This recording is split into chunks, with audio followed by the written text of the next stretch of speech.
Welcome in, everybody, to another episode of 410 Sports Talk. I'm James Haskell, along with my co-host Glenn Martin, and we are excited to, as usual, join you guys on a Friday evening to talk about none other than the Baltimore Ravens Week 7 matchup against the Cincinnati Bengals. We got an exciting show for you guys tonight. Of course, we're going to continue with the competition. Also, this is the first time that we are on Facebook Live and Twitter. We're live. I don't know how live, Jimbo. Yeah, and obviously YouTube. I don't know how any of that works, but I just added our accounts. So hopefully you guys are enjoying the show and can see it. So if you're on Facebook or any of those platforms and you can leave a comment, let us know you're there. It'll be great. But we're gonna get right into this here. So first of all, let me ask you something, Jimmy. Is this the biggest game of the year? I get that it's the Bengals, and we all remember we sometimes we call them the Bungles. I mean, we look at this team as usually the last place team in the North. But this is a different year. I mean, this looks like the team that is the biggest competition for the North with us. So is this the biggest game of the year, or is this just the biggest because it's the next game? Yeah, thus far, I would say since the Chargers game is behind us, it is the biggest game of the year. Because look, this game counts for 1.5, right? Like this is a division game. So it means more. And then if we end up in a situation where, I don't know, where we could be fighting for a wild card spot, this could mean even more. There's just much more implications when, one, it's a perennial playoff contender that they seem to be. Two, they're in division. Certainly. So I would agree. It's a home game. Yeah. All right. Biggest game of the year thus far, most definitely. What about you? You think the same? Yeah, 100% agree. I mean, if there's any team, at least right now, that looks like they could stand in the way of winning the North, it would be them. If they win this game, they are the leaders of the North, and they just stole home field advantage away in a sense of beating us on our home field. So yeah, I think this is it's a super important game. Mainly for the Bengals, it's a big confidence game for them, because I'm sure they look at themselves, even if they don't want to admit it, they got to look at themselves as the clear underdog in this game, just by the current performance, but most importantly by the history. I mean, the history is since Lamar's been here, the Bengals have been his doormat. He wipes his feet, he wipes his cleats off on the Bengals when he goes into his house. So this is. I mean, and maybe his most electrifying play he's ever had, which is hard to say because the guy has had so many of them, just a ridiculous amount. But that might have been the play that really, made him such a massive superstar. He is Houdini. Exactly. That call is something I'll never forget. And I mean, it was just one of the most incredible plays. So this is a big, big game, guys. So make sure. You don't look at this as like the old Bengals. This is a really good Bengals team, a Bengals team that could very well be undefeated right now. If their kicker could make a kick, and they barely lost the other. So I mean, they got a lot of opportunity to make a statement here, and let's hope the Ravens can silence that opportunity. Yeah, certainly. I agree with you. This is, as it stands right now, the marquee matchup in the division. Look at that. This is our first Facebook comment on the show. Brisson Fram, shout out. Yeah, that's awesome. It's cool to see that it's working. I'm glad technology, I'm glad it's being a blessing, not a burden, because sometimes it seems to be more of a burden. But we're glad you're here and tuning in. So that's awesome. We live. That's right. Just like Iman Thomas said. That's right. So, no, but for sure. Biggest game of the year. I mean, there's so many storylines here. I'm excited to get into it. But I think the best thing to do, Glenn, because we have some news on both sides of the coin when it comes to both teams from an injury perspective, I think that's a really good place to start. So I'm going to start by detailing the Bengals injury report. And then we'll get to the Ravens injury report, because it's important to know who you got out there, right? Who are your horses? Yeah, exactly. Yep. So they definitely got some names on the list, relatively healthy, but they still have some names. So some people that did not practice this week: Jalen Davis, a cornerback with an ankle, or excuse me, not this week, as of recently, in their last practice. Clark Harris, tight end, has a knee issue. Tyler Shelvin has a non-football related illness. No, I don't know what a football related illness is still to this day. So certainly they got some names. They got some other limited guys who I'm sure will play, and we'll talk about him. Trey Hendrickson has been limited in practice with a shoulder, or excuse me, not a shoulder. Let's see here. Anybody of Well, note? let's just call it what it is, Jimbo. They've been incredibly fortunate thus far when it I comes to know, injuries. I'm like digging through this list to try and look through people that are worth talking about. And you're absolutely right. It's a great way to sum it up. I mean, the name on that list, to me, unless I don't know something about the Bengals, would be Trey Hendrickson. Seems to be the person of the most consequence, but he's gonna play. He's limited He's in going to play. practice. Yeah, and there's no way Yeah. he was talking this week, and yeah, he's gonna play. There's no way he's not gonna be out there. Yeah, I mean, they've been one of the very luckiest teams when it comes to injuries. And a lot of times that's, sometimes the biggest part of whether you win or lose or how successful you are in your season is, do you stay healthy? I mean, this is a game Mm-hmm. where injuries can just decimate your roster, and you can come into the year with a great roster. You get banged up, and all of a sudden all your backups are playing. It's a totally different look. So Yep. they've been incredibly fortunate thus far. Could all change, who knows? But as of right now, I mean, last year they were crippled with injuries. This year it's complete opposite. So, but as far as the Ravens go, let me get into some of their injuries and see how you feel about these. So, of course, Latavius Murray has been declared out for this upcoming game with Mm. the ankle injury. Hasn't practiced all Do you have week. any So, additional do you have any additional news on the status of the injury in general? yeah, Harbaugh's not one to get into Yeah. specifics, so no clarity on the severity of the injury, but he did say he doesn't expect this to be a long-term thing. But what I would assume is that they're probably going to keep him out through the bye, just because the Mhm. bye is approaching. Yeah. So, I'd say look after the bye to see if he can make his way back in there. But some other guys that are, let's see, Sammy Watkins still out dealing with the thigh. There we go. Look at DK I holding it know. down. I know. So Sammy Watkins is not going to play. But as far as guys that are questionable is Alejandro Villanueva, Pat Queen, and Bradley Bozeman. But they were all limited in their practice today. So typically, if they get in a limited practice on Friday, it's likely that they'll play unless there's some sort of a setback over the next couple days. But I would only expect them to be without Latavius Murray and Sammy Watkins. And I think Big Al, Tavon Young, who also practiced in a limited basis. I think Bradley Bozeman and Pat Queen, I think all of them will play when it comes to, Sunday. So not horrendous. And, look, Latavius Murray, how much of a loss is that when you consider the guys that are still out there? What do you consider it a huge loss? What's your feelings on Latavius? Yeah, so I don't feel like it's an insurmountable loss. I thought that Latavius Murray would be closer to what Gus Edwards is when he came here, based on how prolific our offense has been. And I think certainly one thing that people learned is that Gus Edwards is not a product of our system. While his skills might be magnified because of it, there's a clear difference. We talked about Gus and him struggling to have vision. Mm-hmm. Man, Latavius Murray sometimes looks like he's running with blinders on every once in a while. So I mean, he's good in the red zone and he's physical and he gets the job done, but his scope of what I think he can do is less to me than what I envisioned when he came in. So I don't think it's an insurmountable loss. I think we'll be fine now and in the long term. And I'm interested to see, and I think we should maybe give it a few minutes a little later on the show, if the Ravens are indeed buyers coming up to this trade deadline. I think we got some capital and we might have to make it its own episode, guys. But certainly the running back position might be something that, while we got some guys now, if some other names come available, might be interesting to see. But long-winded answer to your question, Glenn, I don't think it's insurmountable. What about you? How you feeling about it? Yeah, I agree. I think last game gave a lot of confidence to me, and it should give a lot of confidence to a lot of Ravens fans, what they saw from Devonta Freeman and Lev Bell. I mean, both those guys looked like, I don't know if the light was coming on or just, they're getting more acclimated and they just needed some time. But whatever it was, they both performed a lot better.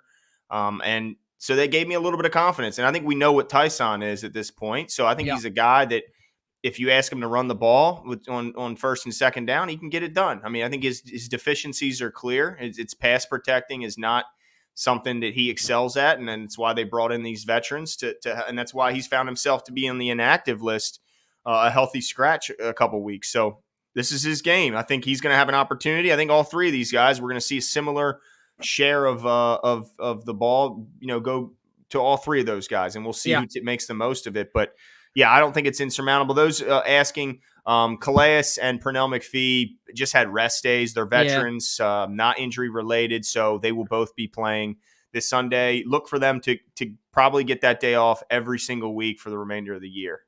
Yeah, for sure. And then, Al, I don't know if you mentioned this or not. I know you talked about him, but I think Big Al will see on this list for a long time, but he's certainly not going to miss a snap. I mean, I think his knee, he had some issues, and I think he will continue to have some lingering issues, but unless it gets worse, I don't envision him missing time.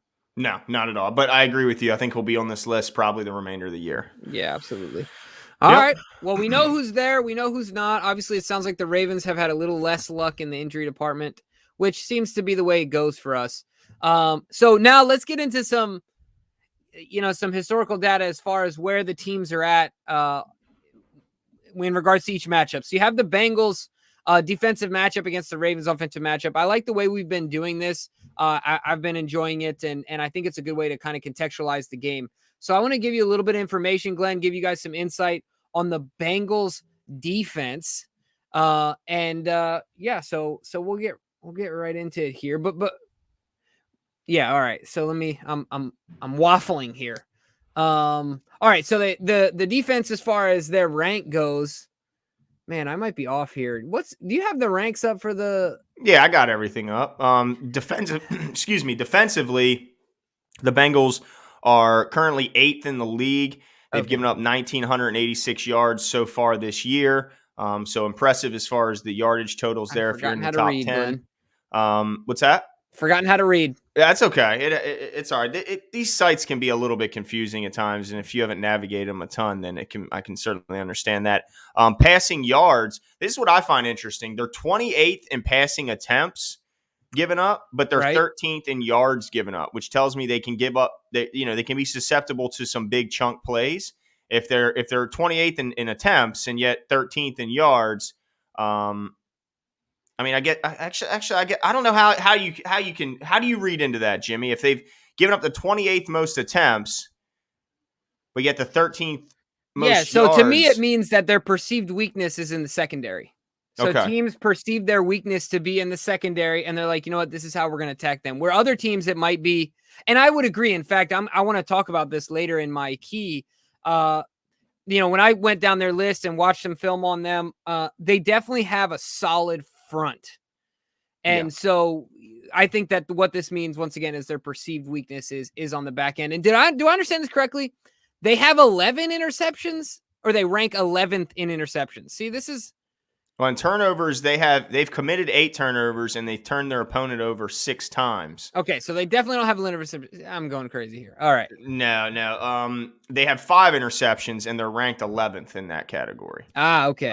And 6 total turnovers. So they have 5 interceptions and 1 forced fumble so far this year. So not a team that gets a ton of turnovers, only averaging 1 a game, which that's a huge factor in the game. If you can turn the other team over, that oftentimes is the difference in a lot of these games, since the talent difference is so small typically. But they've only given up 6 passing touchdowns through the air thus far. That's 3rd in the league. So they don't give up a lot of passing touchdowns.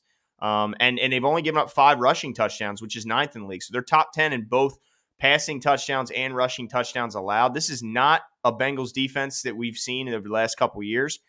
Like we mentioned earlier, they're healthy and they got some studs. I mean, they got some players out there that can play, and a lot of them are in that front 7. They got a really, really nice front 7. They are 7th against the rush when it comes to rushing yards allowed. They've given up 543 so far.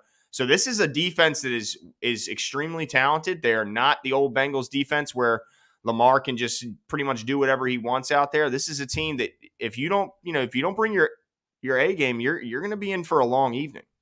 Yeah, absolutely. It's you're absolutely right. A long afternoon. Maybe not a long evening. I'm so used to playing in prime time around here. And pretty upset that they didn't flex this to a primetime game. But either way, I think it's the game of the week. So, yeah, I mean, a couple players to watch. We talked about Hendrickson being on the list as far as the limited participant in practice, leading the team in sacks with 5.5. DJ Reader, I think, is another guy that's important to keep an eye on. Man, who would have thought that Hendricks comes up north from New Orleans and I mean, he had a flash last year, but I think that some teams were hesitant to invest in him because they weren't sure if he was real or if it was a flash or, it was because other guys got home and they were getting attention. But it seems to be worth the investment thus far. No doubt. They let Carl Lawson go, which was kind of the big question mark. Do they keep Carl Lawson, who is proved to be a nice player for them, and it's a known commodity? They decided to let him go play for the Jets and signed Trey Hendrickson to a very similar deal that the Jets gave Lawson. They clearly chose Hendrickson over Lawson, and some people question that decision, but thus far it's been the right one. He's got 5.5 sacks this year. And he's playing his butt off. And you mentioned DJ Reader. He's more of a run stuffer, so he does have a sack, but he's more the guy like the Brandon Williams type that can clog up the middle, make it tough to run on. And then they got other guys. I mean, Larry Ogunjobi, they brought in from the Browns, who, the Browns weren't really utilizing him to the best of his abilities. They played him a little bit out of position. A lot of that was due to injury and necessity. But this guy is an athletic guy. This is what's scary about their front, right? They got athleticism on their front defensive line, and then they got good tackling linebackers that play with good instincts, and even their physicality. safeties. I feel like all those guys have a physical presence. No doubt. And their safeties, I mean, Von Bell and Jesse Bates are two very, very talented safeties. Both play with good instincts. Both and we can know tackle. Von Bell will ring your bell if you're not careful, right. because that's right. Yeah, ask Juju Smith-Schuster. I was gonna say, yeah, isn't it the one that knocked out Juju on the TikTok Corvette? He was out like a light, boy. He couldn't even. Oh my gosh, whew, that was a good one. Yeah. And then they get Mike Hilton, the corner from Pittsburgh, who is a talented player. They brought in Eli Apple, who was kind of a cast off after bouncing around to a couple teams. How many teams has he been on these days? Yeah, former first round pick. So I mean, they got some guys. Trey Waynes, of course, the vet. Not sure of his injury status right now, but he's only played in 2 games. I didn't hear him on the list, but he's a player too. And then Cam Sample, the rookie. Me and you talked about him in the offseason when we were talking about the draft. He's got a sack. So they got guys. They got guys all over the place. And, of course, Logan Wilson, who got absolutely crushed for his Lamar take, even though I think it was more of a he just misspoke. He just used the wrong key word when trying to compliment Lamar Jackson. Guys, this guy is no joke. He's got 4 picks as a middle linebacker already. He's got a sack, and he's got 53 tackles, which leads the team by a landslide. The guy is a tackling machine. He plays with great instincts. So while he doesn't have great top-end speed, he makes up for it in smarts and instincts, always is in the right place. So this is a real deal defense, guys. This is not a defense you should take lightly. So the Ravens have to bring their A game. They have got to play well if they're going to win this game. Yeah, absolutely. The other thing I want to address is, we talked about the names to look out for, but let's get to our the Ravens side of it. We've broken down their defense. How does our offense match up in comparison to them? Glenn, what do you got from a Ravens standpoint? We've been doing this every week. And it's been interesting to see how the scales have changed every week from passing to rushing. But what do you have for stats for the Ravens so far and going into week 7? Yeah, currently the Ravens rank 4th in the league with 2,530 yards on the season. Passing, they're 11th with 1,599. 9 passing touchdowns so far for Lamar Jackson, which ranks 17th in the league, to 5 picks, which is 21st in the league. And then rushing, they're 4th with 931 yards on the ground and 3rd in scoring with 9 rushing touchdowns. So getting it done. I mean, if you're top 11 in passing yards and top 4 in rushing, that's balance. That's what the Ravens fans have been asking for. Let's not have 1st in one and 32nd in the other. Let's see how close we can get those two and make sure we can beat you in multiple ways. So they've certainly been able to do that. Lamar Jackson is proving more people wrong about his passing. He's got a 67.5 completion percentage so far this year. The guy's getting it done, 99.3 quarterback rating. And then on the ground, it's a by committee. It's going to be Tyson Williams. It's going to be Devonta Freeman. It's going to be Lev Bell. And, of course, Lamar Jackson, who leads the way in that area. So definitely an offense that is starting to prove to everyone that they're not a one-trick pony. If you want to try and make us play left-handed, we're ambidextrous here in Baltimore, Jimbo. Right. We can use both. So the one thing, the things you got to stay away from that could hurt the Ravens is the turnovers. They're 19th in the league. They have 8 turnovers right now, and then you got to clean up the penalties, and they did so last week. Last week, they had their cleanest game of the year, only 2 penalties for 15 yards all game, when the previous weeks they were averaging around 6 penalties a game. And we saw the difference, right? I mean, they were absolutely unstoppable. They had multiple 70-plus yard drives that ended in touchdowns. So as long as they don't hurt themselves with turnovers or penalties, I don't care how good the defense is for the Cincinnati Bengals. It's hard to stop the Baltimore Ravens offense. Yeah, absolutely. I can't wait for this matchup. It's going to be really fun. And overall, I think that this is one of the most exciting matchups against the Bengals we've had in a long time. And I want to get your offense key to the game, mine as well, and then DK's. But before I do that, I got to rant for a second. Last night I'm watching the Browns game, right? Mm-hmm. And I saw Tack McKinley sack the quarterback, sack old two glove Teddy, right? And I thought, how many first rounders does this stupid team have on their defense? I hate it. Like, you're getting rewarded for being a perpetual loser. It is so frustrating to me, and it cracks me up that they are 3-4. But man, sometimes I know they got him from a trade. Like, it's not like they drafted him or anything like that. Or not a trade, excuse me. I think he got cut by the Falcons. Yeah, he was a free agent, yeah. Yeah, and they picked him up, which great pickup. Yeah, it would have been nice to see him in Baltimore, but just another first rounder that happened to find his way on the Browns. No big deal. It's like first rounders just fall into their gravitational pool, and then all of a sudden they're wearing Browns helmets. But so look, annoying, Jimbo, it's better. It's still better to be in Baltimore where you're not picking in the top 10 every year. You're absolutely right. But man, I tell you what, Eric DaCosta has to perform magic. Yeah. You know what I mean? We have to get fines every single year. And it's just frustrating for me. I'm like, goodness gracious. If we had half the picks could you imagine if Eric got to pick like where the Browns have picked for the past decade, what our team would look like? The Monstars. Absolutely. I mean, it would be ridiculous. But the good thing for you, I'm sure you were happy. It looks like there's no way they'll pay Baker after proving that Case Keenum can win games for them. What'd I tell you? It's a plug-and-play team. There is nothing Baker brings that deserves $40 million a year, and I think the Browns are seeing that, and I think Baker was seeing that on the sidelines. Maybe he's a little better than Keenum, I'll give you that, but he ain't $40 million good. That's for damn sure. I still think they're in search for a quarterback. We'll see how long he's going to be doing commercials at the I think when he's a backup in a couple of years, I don't think he'll be doing the commercials. You know what he'll be doing? They'll be doing Progressive moving insurance soon because he's going to be moving. Exactly. Be doing a rider moving truck company. That's right. But all right, let's get into our keys to the game offensively, if that's where you want to start, Jimbo, and I'll let you kick us off. Yeah. So my key is really simple. I feel like sometimes when we get on a roll as a team, we get a win streak, especially offensively, we get a rhythm. Sometimes we get a little impatient. We want things to come quickly and often and everything to be perfect. And so I think that, my key to the game is really clear. Stay patient, stay true to yourself. Don't get caught up in trying to make the big play where Lamar's, grabbing his helmet, not feeling good about the play he made, knows that he forced it or whatever the case may be. So I think staying patient is the key. Even if we're running it a ton and there's no flash in the pan type plays, stay true to who we are, stay patient. Mm-hmm. Don't try and change up our offense just because we've been dominating in the past game or whatever lately. That doesn't mean that that's, like you said, our new one trick. We're not a one trick pony. Let's stick to who we are, not get caught up in trying to make the big play every single time. And then, strike early, but it doesn't have to be, a 60-yarder, right? Like, let's just work it down the field. So I don't know if that makes sense, but I feel like that is one trend since Lamar Jackson's been a quarterback. And I think it's because he's young. He's still maturing.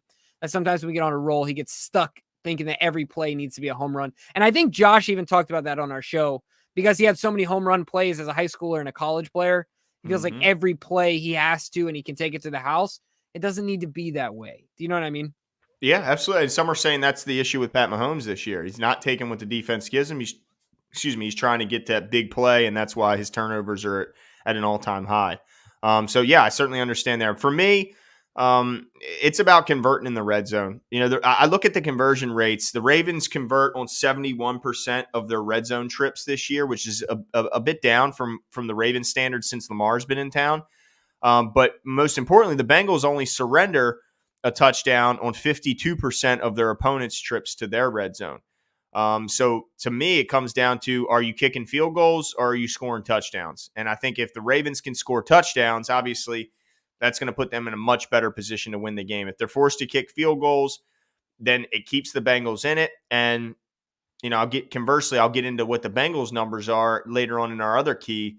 But I think just as a summary, I think this game is going to come down to who performs better in the red zone.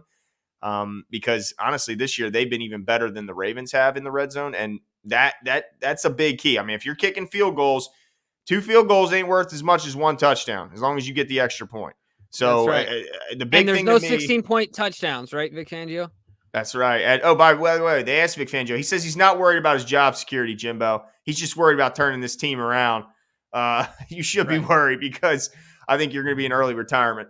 But yeah, I think that the red zone is the big Are key we for going to see me. Vic Fangio in a 55-plus community just hanging out playing cards soon? Oh, we're gonna see him at eating dinner at 4:30 in the At Golden Corral? getting the early bird special. Absolutely. So, yeah, I can't wait for that guy to be gone after he just turned into the biggest baby after he realized his team stinks. But DK, give us your key to the game offensively. He says, "Let's keep it up tempo. I love the no huddle." And that, you know what? That brings up a good point, Jimbo. With the fact that Latavius is out, some fans say, why do we wait until the lack of success? Now, last game there was early success, so we're really talking about the games before that where they seemingly have multiple like 4 straight drives to start the Browns game. I mean, I'm sorry, the Broncos game and the was it the Colts game, where they were horrible to start the game, and then they went to this no huddle up tempo offense, and things seemingly changed completely. Yeah. What's your thoughts on this? Let's just go up tempo right off the break and then see how that works. Yeah, I don't mind it. This is why I don't mind it, because Lamar Jackson, I think, has we had Ken McCusick on the show from, dang it, I forgot the name of his show.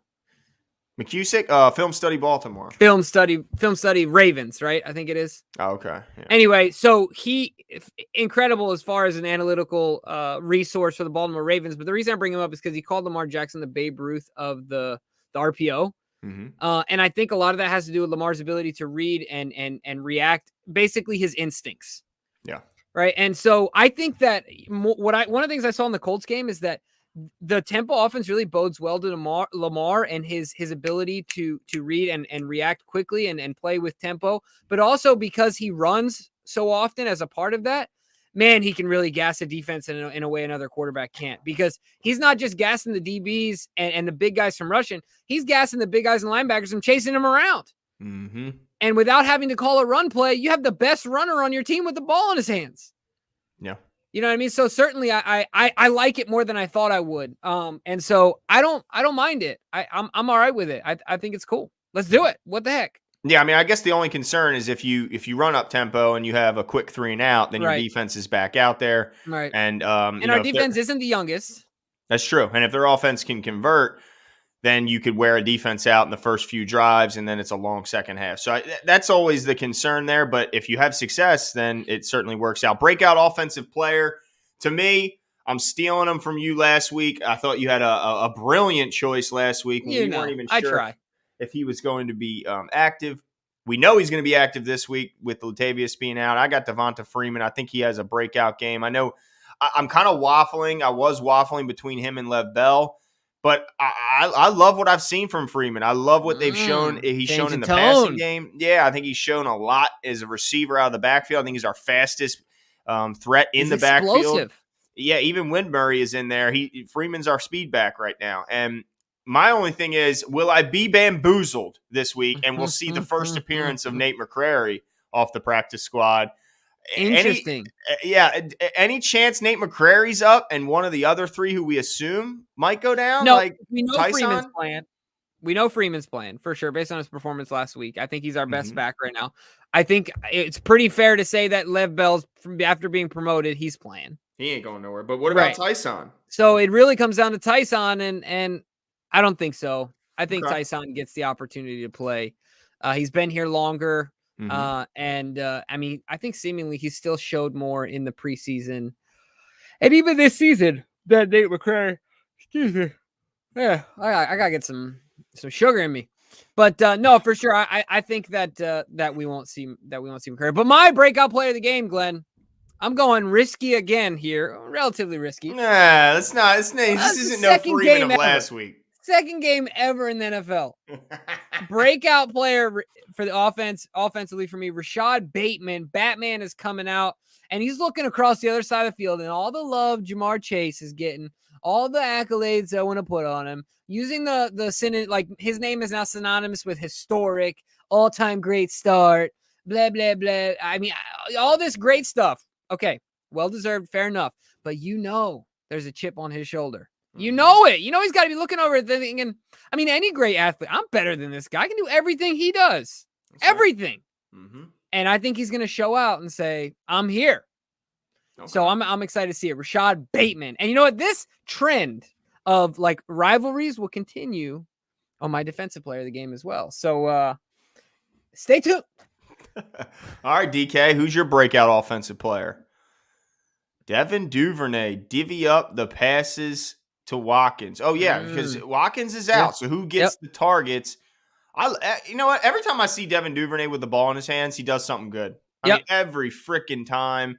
He said they're so close to breaking a kick return for a touchdown. We don't get that many kick returns opportunities. Typically, they're touchbacks, but he says they're this close. So that breakout, let me ask you, Jimbo, does DK win this if his play isn't on the offensive side? If it's on special teams, do we draw a hard line and he doesn't? Yes, I like it. It's offensive breakout player. Plus, DK, you went in on it. You said he's going to get the receptions from Watkins. You didn't bring up the special team stuff. Okay. All right, good. I just want to make sure because I'm getting sick and tired of him reigning as the champion. Honestly, I don't remember the last time I won any of these competitions, and it's starting to bother me. Hey, and really quickly, sidebar, Glenn, dude, show off the merch, bro. The classic hoodie. Dude, check it out. 410 Sports Talk. I also just decided today that we're gonna make a shirt. Okay. And the shirt is gonna be a billboard that says "Next Man Up" on it. Jesus. Because Greg Roman himself said that we are a billboard for Next Man Up. That's true. So be on the lookout for it. It's gonna be a billboard. I think we need to make a shirt of. Oh, that's cool. I like that. Yeah, it's gonna be an actual billboard that says "Next Man Up."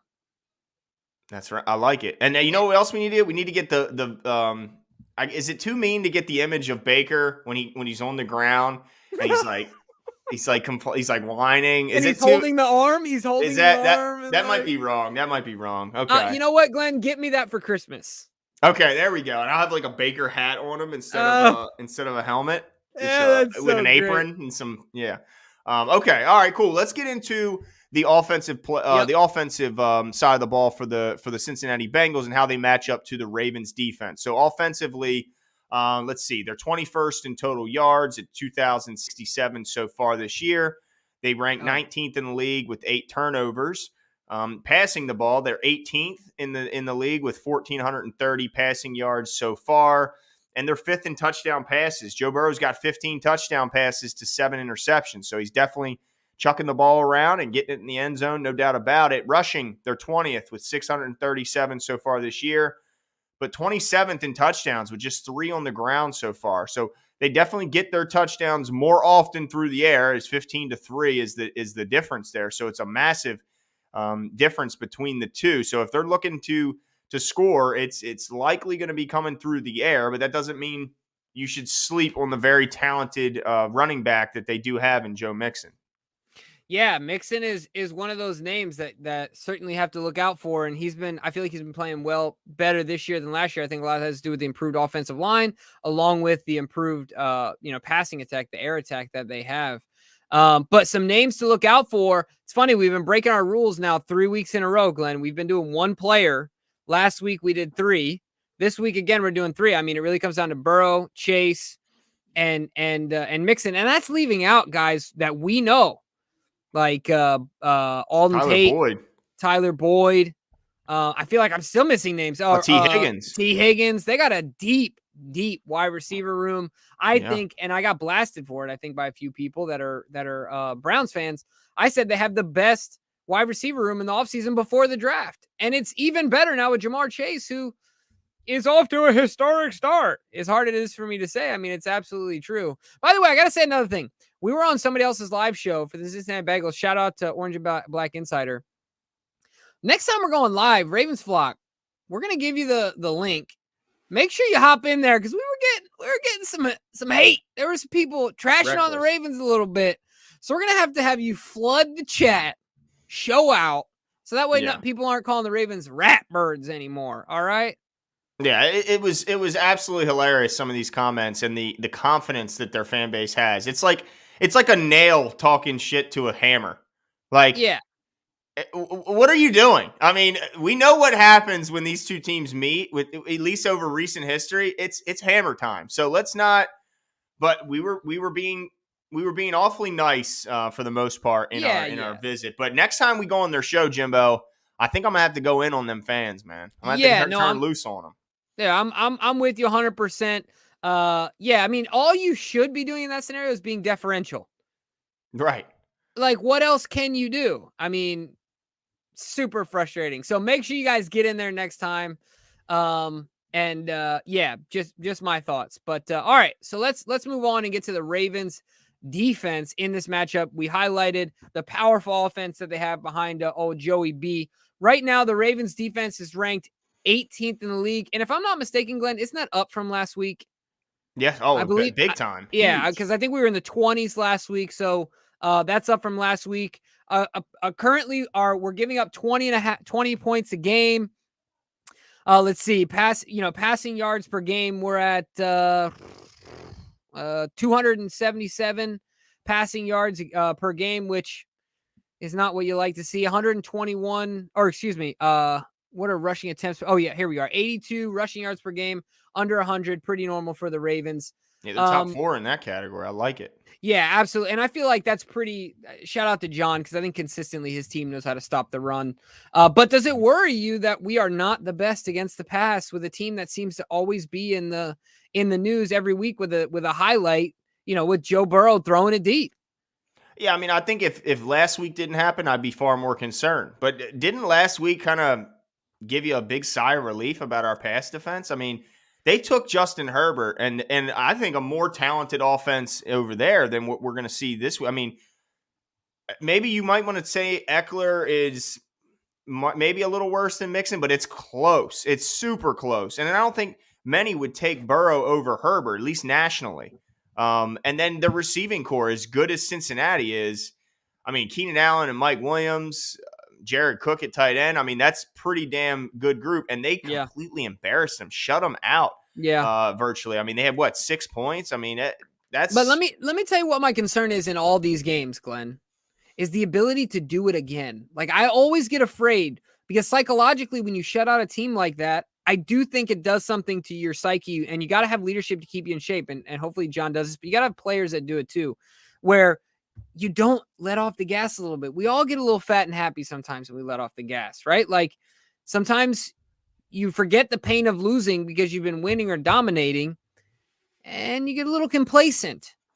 So I do get a little concerned about that in games like this where you're coming off such a dominant performance. It's almost the opposite effect of like when you lose a coach, you lose a big player, and then you have that one spike up. I get a little concerned that you can go through a lull because you're feeling so high on your horse that you're taking advantage of some things that maybe you shouldn't be, or taking for granted some things that maybe you shouldn't be. So I do get a little nervous about that.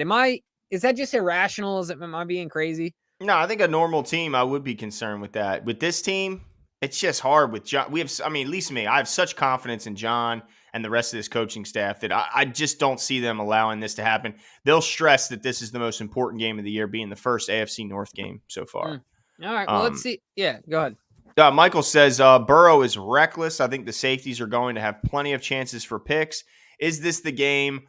Oweh gets 2+ sacks. I'm feeling a blowout. Well, you know what? It's funny you say that because we're going to get into our defensive breakout player, and I think you kind of touched on my guy there a little bit there, Michael. I think you're 100% right. Hold on now. I gotta hold on now. Let's not take this down, Jimbo. Let's put this back up.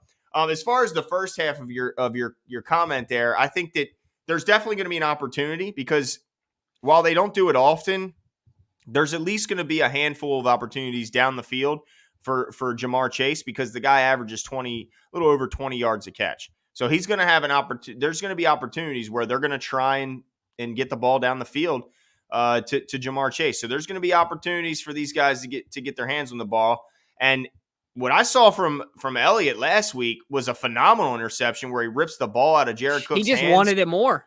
Yeah, I mean, maybe we're finally going to start to see the ball hawk we saw at Texas making his presence felt in the back end in Baltimore, because he was always a ball hawk in college. This is not new to him as far as his football career. It's new to his NFL career. But this is a guy who's picked off plenty of balls in his college days. So maybe we'll see. I'm still have my doubts on whether Chuck Clark will ever become a ball hawk type player. I think he's a great player. I love what he brings, but I don't know if he's a ball hawk. But Deshaun Elliott could be that. And as far as Oweh, this could be the day. I mean, they've played, I think, above. Could be the day for Oweh. Yeah, they that offensive line's played above their expectations, I think, so far this year. But Oweh also is getting better every single game, every single snap. He's getting better, and man, he's come this close to a 2-sack game this season, and I think this might be the one. And then Jimbo's gonna get real nervous. I would get pretty nervous. He'd already be halfway there. All right, so my key to the game is really simple here. Defensively, my key to the game is that you keep everything in front of you. Let's stay out of the top 10 for the big plays. Let's make them work for everything. I think if we can do that, take away the big plays, I think this game gets out of hand quickly. So strategically, however the Ravens embark on that journey is fine, and I trust, but I think you gotta keep them in front of you. You can't let these guys get behind you. Yeah, no, absolutely. I think you're right. I mean, they're going to try and sneak chase behind someone, and let's see if the Ravens can contain him and his deep speed. But to me, it's the red zone. I talked about it earlier, and I'm going to continue to talk about it because this team is really, really good in the red zone. When they get it close, they convert on 83% of their red zone trips and turn them into touchdowns. So when they get in there, it's hard to prevent them from getting in.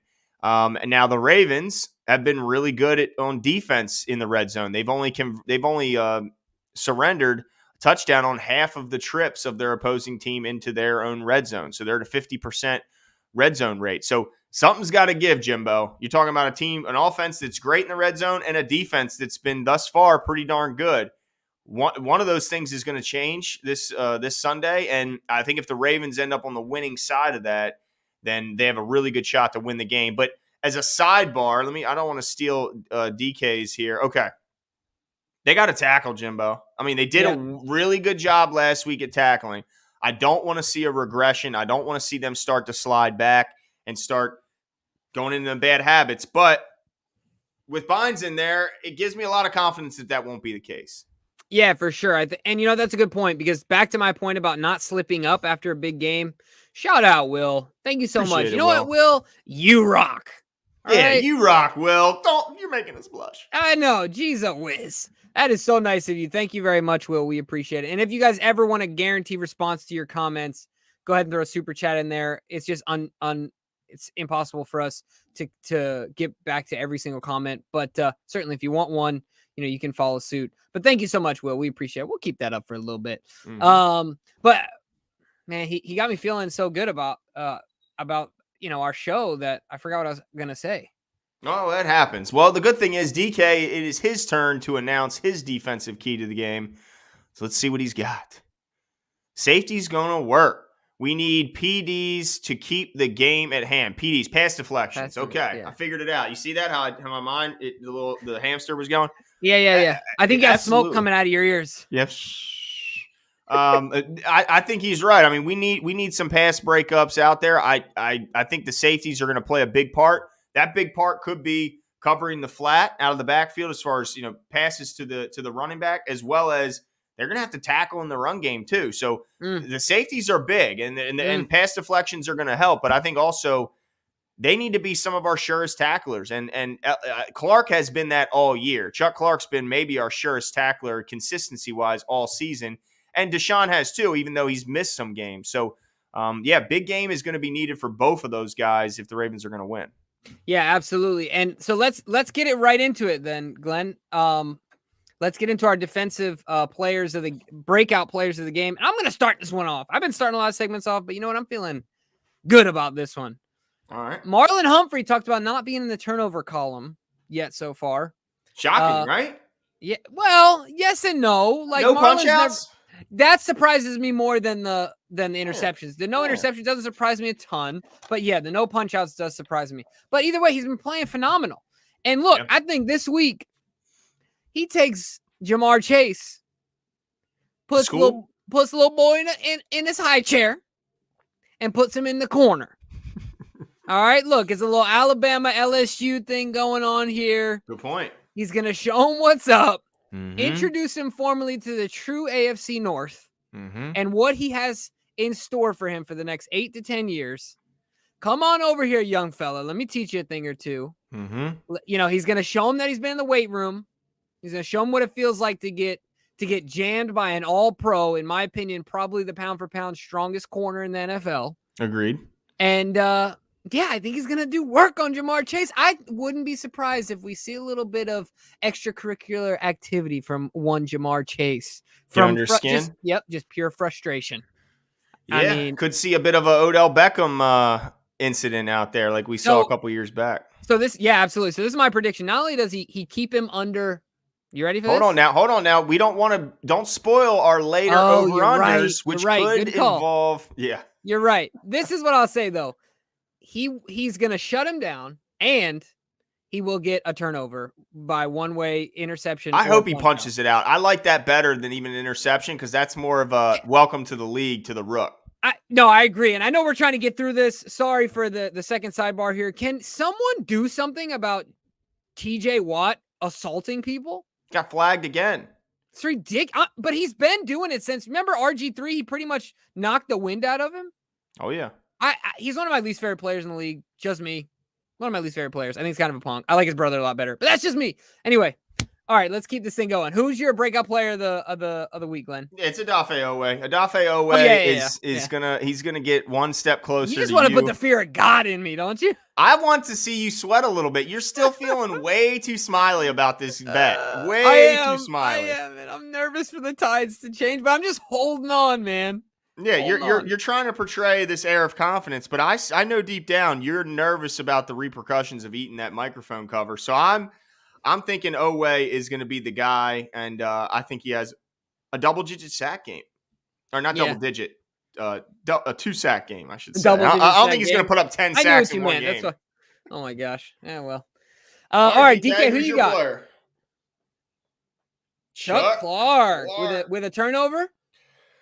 Well, it could be a turnover. With a turnover. All right, okay. DK. All right. Well, it better be a fumble recovery because we know the guy's got phone books for hands. So unless it's right in his breadbasket, I don't know if that's happening. But it's hard to argue with him being a breakout player. Every game, the guy just makes another play. The guy has been so good all year. Shout out to Chuck Clark. Yep. It's hard to disagree with you there. Yeah, absolutely. So, guys, last week we did. Of course, we're going to do our competition over under. So make sure you guys submit your information via Twitter, Facebook, Instagram to the comment section of this video after the video ends. However you want. One thing to keep in mind: we've had a couple people reach out asking about whether or not we ordered the shirts. We've ordered all the shirts. I did notice that they are supposed to get there, most of them, like next week or the first week of November, based on COVID and everything else. So be a little patient. If you don't get it by then, through hell or high water, we are getting you that shirt. For those of you that are in Maryland, Aberdeen, Columbia, like I'll drive them there. All right, whatever we got to do. Hand delivered, Jimbo? That's right. I mean, we'll take a picture. Whatever we got to do, we'll get it done. So don't worry about it. We'll get you the shirt. So, yeah. And all right, so got a million things to say here. But last week we introduced Symbol as our partner, and we've had a good time with them so far. Basically what they are the stock market of sports, guys. So it's really awesome. You can hop into their marketplace and Symbol, and just like Robinhood or any other platform you use for crypto or for stocks, you can buy stocks of your team. So use the link below and do and use the promo code 410. Go ahead and get $10 towards your first deposit. I'm just gonna tell you guys that in the next 5 years, Glenn, if the Ravens win 10 games a year for the next 5 years, your boy here made 5 Gs. 10 games. Is that unreasonable? Right. That's what I'm saying. So, right. Absolutely. So I think it is the best way to actually make money in sports. I know that if there's a Super Bowl in there, Jimbo, if there's a Super Bowl in there, I mean, the stock is going to skyrocket. Yeah, so there's two ways to do it. You can buy low, sell high, or you get paid dividends or winnings on every game. So you get 50 cents per share per win. So I'm not even counting the variation in stocks in my calculation of the 5Gs. It's all on those wins per share per win in 5 years. So I'm estimating 50 years or 50 wins in 5 years for the Baltimore Ravens. So what we did was we put some money in with you guys. We bought some stocks. DK, what do you got for us here? I think you got how we're doing. Let's take a look. So we are down 50 cents, but we had a spike. Mm-hmm. And this spike was right after the Bills loss on Monday night. Oh, yeah. So let's see who we got as far as stocks. All right, go down. Of course. Okay, actually, DK, if you want to go up to portfolio and do me a favor here, click on portfolio right at the very top. I've become obsessed with this site, by the way. Yeah, I mean, it's certainly an addicting when you get into it. It's such a unique way to look at sports gambling. Yeah, absolutely. So scroll down now. Actually, I lied. Go to my teams. Apologies. So these are our teams, guys, and we want you guys to help us with these picks because the earnings that we make off of this money, we're going to do an event with you guys, whether it's virtual or in person. But you can see here whether we're up or down. Mm-hmm. And so this is really interesting because if you click on, let's use the Raiders as an example here. Let's click. We bought one share of the Raiders. We bought it at $40, Mm-hmm. and we're down about 8 cents, a little bit more. But look, this could be a long-term buy because let me tell you, while this team is definitely down right now because of the Gruden craziness that he put the team through, this team just got to Vegas. They got a bunch of good players on their team. This is a team that every coach that's looking for a head coaching job is looking at Vegas. They want this job. Mm-hmm. So yeah, while they hire the right guy and bam. You're right there, and this team is ready to compete. We saw it when they didn't have any of the friction and any of the distractions. This team was scoring. I mean, they were flourishing. Derek Carr looked like, I mean, the guy looked unbeatable. And then Darren Waller and the defense, the way the pass rush was getting after guys. So some of these you got to wait them out. You got to be patient. Yep. Others you could look at maybe with a short sale. Yeah, exactly. It's a strategy thing, and you can break up your portfolio. Of course, with all these teams, we want them to win in the short term because we'll automatically win money per share. So go ahead and check it out. There's two ways to earn money. Every time your team wins, you get 50 cents per share per stock, and then also buy low, sell high, find a distressed asset, hold it till the draft, hold it till they get a new coach, hold it till right before free agency. I'm sure we'll see a lot of volatility there. Mm-hmm. So go check it out for yourselves. We have a lot of fun with it. And make sure to participate. Leave us your comments as to who you think the Ravens or who you think we should continue to buy. Last thing, Glenn, shout out to my dad. Second week in a row tonight. He just finished his second 5K, 65 years old. Just did one last Saturday with him. Did one tonight again. Shout out to him. I told him to leave his ego at the door. We don't need any heart attacks. We just want him coming home. Mm-hmm. But he's getting into it. So shout out to Pops. Jim Haskell. I told him I'd give him a shout out. But anyway, all right. So let's get into our competition. Let's do it. Pride is on the line, Glenn. And my pride at this point has been stripped away from me by you two gentlemen, and so I need to get it back. So every week we do an over/under and closest to the pin competition, where the winner from our fan base gets a free shirt in the mail. It's very simple how you can enter. You can wait for this live stream to end and put it in the comment sections of this video. You can DM us on Twitter, DM us on Instagram, or DM us on Facebook with your over/under results. And then when we pick the winner, you simply DM us again with your address and your shirt size, and a shirt shows up in the mail free of charge for supporting and participating in our competition. So we had our first back-to-back winner, I believe last week. Or Jake Price.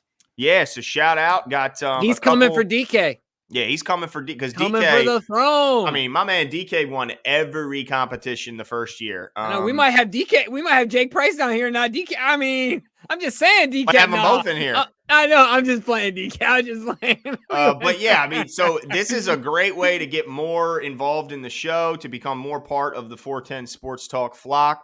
Right. So let's get into it. So we set 4 over-unders, and that's the main competition. And once we whittle it down from those, whoever does the best in that, we use the closest to the pin competition in order to narrow it down to our exact winner. So this week, our first over-under is going to It's going to be about our guy Devonta Freeman, who really had his breakout moment last week, was really great on the ground as well as through the air.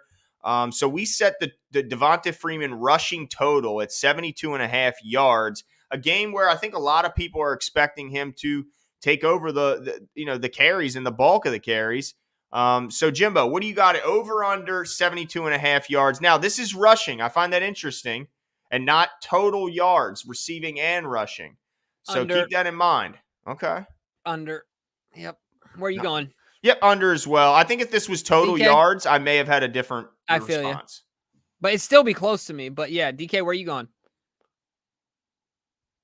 Clean sweep. I wish I would have went over just so I could disagree with you guys. Well, that's how you keep losing. Yeah, but you know what? I go for the win. Okay, I don't go for the tie. All right, Jimbo. I'm not punting with a few seconds left in overtime. I'm going for it on fourth down because I go for the win.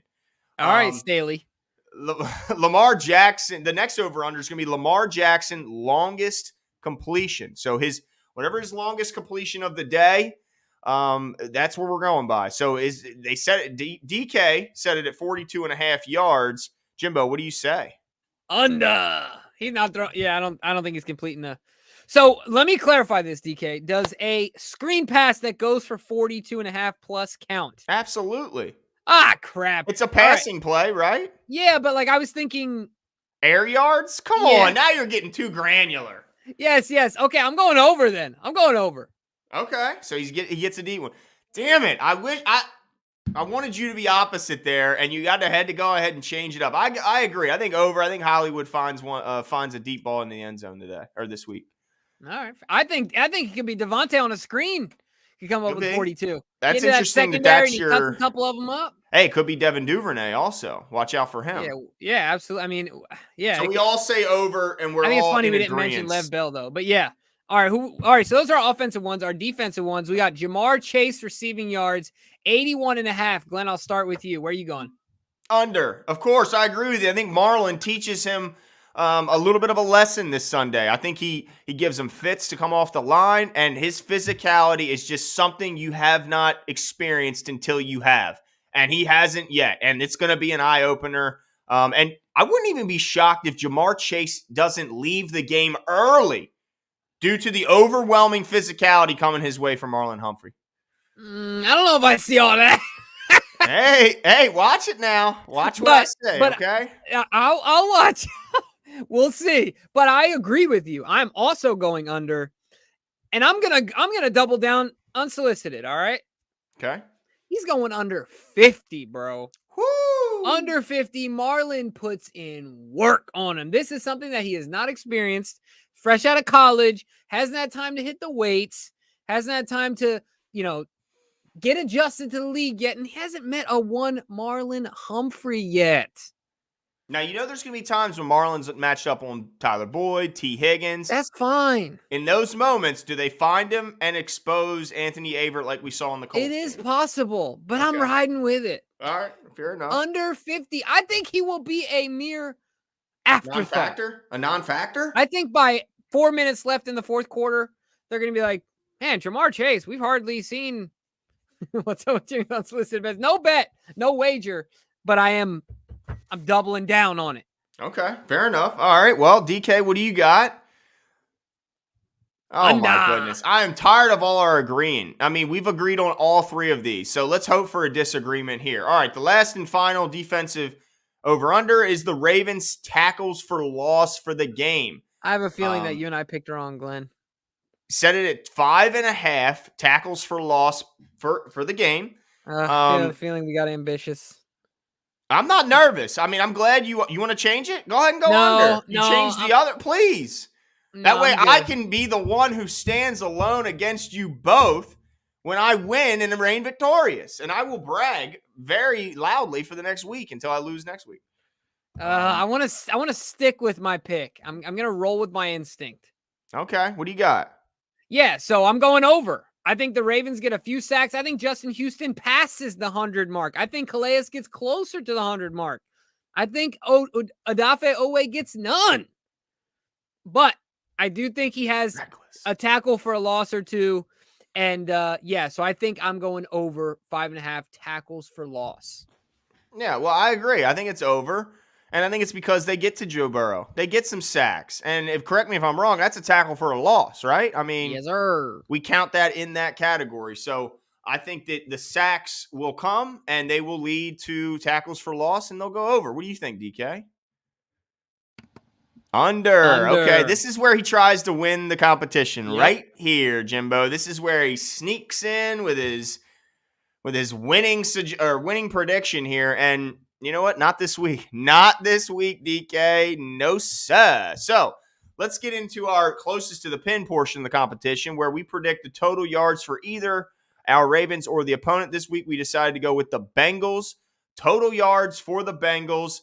I'll start us off. I got it at 330 total yards is my prediction for the Bengals. So look at you, dude. Over here switching things up at the last second to try and cut me down. You know because why? now he's price is righting me over No, here, gentlemen. I took a look at the averages and I said, you know what? That's a little too high for me. You know what? I think what you did is you took a look at my number and you price No, righted me. no. I was when I put 331, Jimbo. I should. You want me to? No. So did you even give your answer yet? Yeah, 330. All right, so I'm going 340, and Glenn is right. I originally had it set at 370, but I'm feeling better about our defense, and I looked at the averages, and it makes more sense that way. So DK is getting even more aggressive here. Yeah, DK 295. He thinks. So let's see what DK's score is. Yeah, that's interesting. Because let's watch him start changing some stuff around like you, Jimbo. But just 295 tells me that another pretty good defensive performance from the Ravens.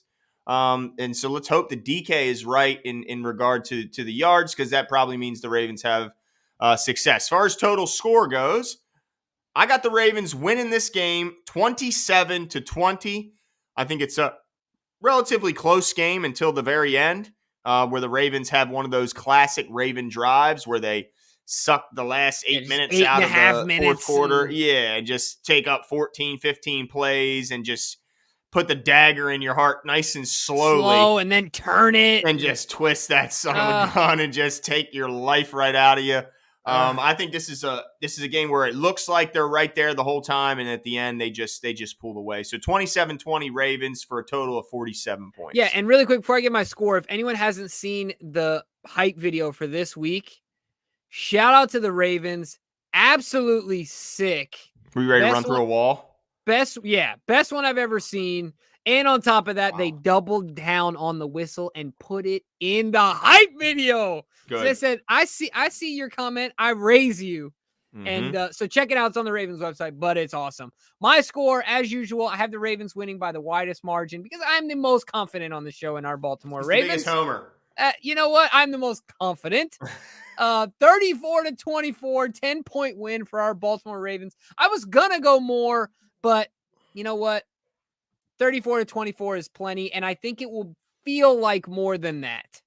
Fair enough. All right, DK, what you got? 28-24 Ravens for a total score of 52. You know what I hope every week is that one of you guys mess up on your math and I can criticize you and call you out for putting the incorrect total score, but you never do. And you know what? It's bumming me out. So, and now that I said this, you'll definitely never do it. So I guess I should have kept my mouth shut. But all three of us picking the Ravens to win. I guess that comes as no surprise. This is a game in which the Ravens, I think, are favored by 6 points. So that most people consider this a game the Ravens should win. We got Robo so that helps. Wait. You might be gone. Hold on. Talk again. Am I here? You're back. Is it Robo? You're back. Yes.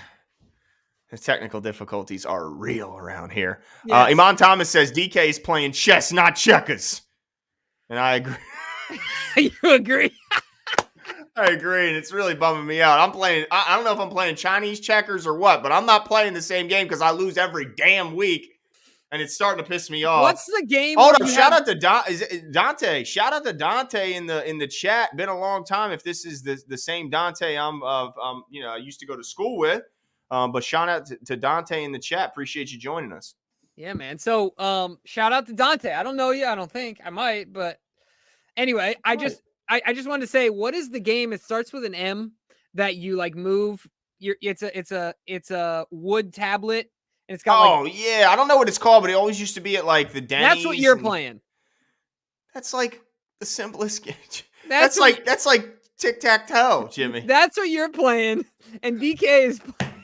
I'm playing Connect 4, You're and playing DK's Go over here Fish. playing Risk. Yeah, exactly. This is bullshit. Oh man, Well, that's there it is. awesome. Mancala is what the name of that is. That game that you were referring to. Yes. There you go. Okay. All right. That's Well, awesome. all right. Well, guys, don't forget how you participate is Yep. you comment when this is over, because once this is over, all these live comments will disappear. Come on, man. Why am I in snakes? It's Shoots and Ladders, by the way. It's Shoots and Ladders. Okay. All right. That was a pretty fun game. I just played Jenga last night with my son. By the way, I won. I was the champion, but he is 8. He beat an 8-year-old. He is 8, so there is that. But hey, Don Season here. Appreciate you stopping in, as well as Nana Rave. Always love seeing you out there and repping the Ravens and supporting the show. Michael, I'll let Jimmy say your last name. Echevarrieta. There you go. Appreciate you. Iman Thomas was active in this. Yes. It was super active in our chat. Appreciate your activity. Appreciate your support.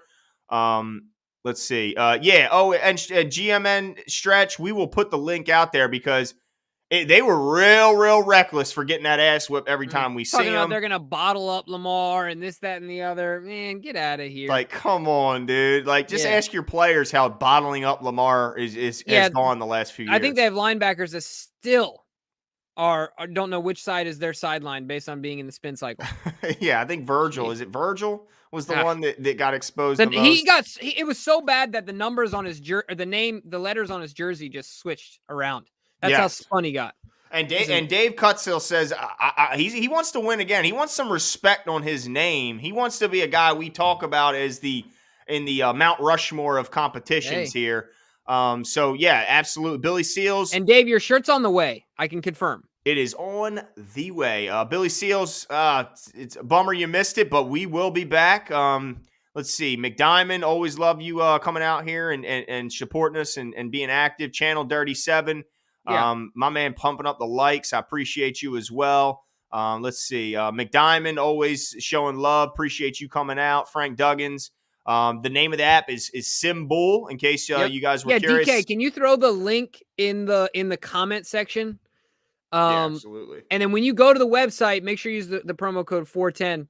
Guys, please do. It's awesome. I mean, if you want to actually win money instead of just gambling, but like actually use your sports acumen, we all spend hours and hours watching sports. If you know sports, you're going to make money. So check it out for sure. And Sterling Wilson, new subscriber. Appreciate you coming out, showing support. Wait, we also got a new patron we got to shout out real quick as well. Oh, nice. All right. I'll let you get that name. Raven Ron, shout out. He said Old Bay on that mic cover might help. Worth a shot. John Gortz or Gertz. I'm probably saying that wrong, but you're right. Bengals are the little brother and will continue to be. Prescott, appreciate you hyping us up and hyping up the like button. Thanks a lot. 410 Chris. Yep. You're gonna have to catch the replay. Sorry about. Hey, remember though, Friday nights we go live. After the game we go live. And we may throw in an impromptu live somewhere along the way in there. But we definitely do recorded shows throughout the week. Adrian Ortega from Mexico City, shout out. I just want to say there's a restaurant in Mexico City called El Pinche Gringo, and they have really good food. So go there, Adrian. It's awesome. El Pinche Gringo. It's fire. I don't even know how you're saying that name like that. It means anyway. I would have said Adrian. No, I know what that means. I'm talking about the first name of the person. Adrian? Yeah, I can't do that. I hear you doing it, and I can't do it. I know I can't, and if I try, it's going to be bad. Let me shout out our patron real quick. Two of them, actually. Davis Mully, shout out. Appreciate you participating in the show and supporting us. Hopefully, you're getting a lot out of DK's articles, which are awesome. Make sure you guys check out DK's work on our Patreon as well. Yeah, he's the best sports writer that you will see talking about the Ravens. That's right. People just don't know how good he is. That's why he's still here with us not moved on to bigger and better things. But check out DK's writing. It is incredible. Yeah, absolutely. And then shout out to Sam as well, another one of our new patrons. So thank you so Appreciate you much. guys. Yeah, absolutely. Had a great time. Shout out to all you guys. Looking forward to this game. We will be back right after the game to give our instant reaction. Make sure you join us, and make sure you know, if YouTube is unavailable to you, we're live. We go live now on Twitter and Facebook apparently as well. So anywhere you want to find us, you cannot avoid us anymore. We are everywhere. Get used to this mug of mine, as bad as it might be. We will talk to you guys soon. See ya.